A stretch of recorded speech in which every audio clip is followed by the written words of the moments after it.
Okay, I've got a few things done on the little yard Beetle. One of the things is I've freed up the cables. Now I have my shifter working.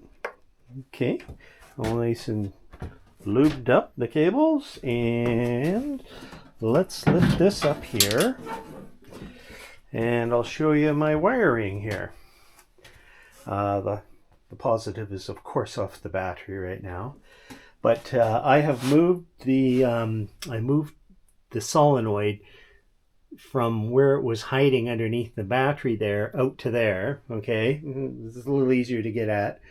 I've tested everything here, and yeah, motor turns over, so I must have something right, eh?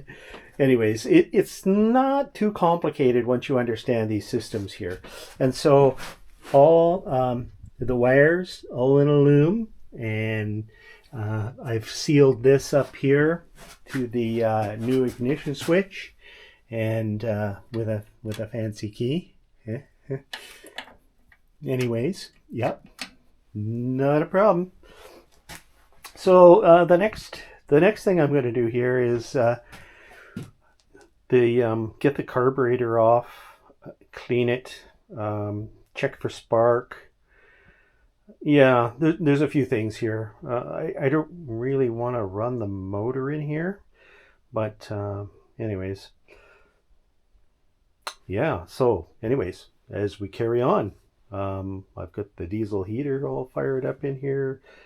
It's not running right now, but that's okay, because that oil heater over there will just keep it a little bit nice in here. All right, just a short video, just to bring you up to date.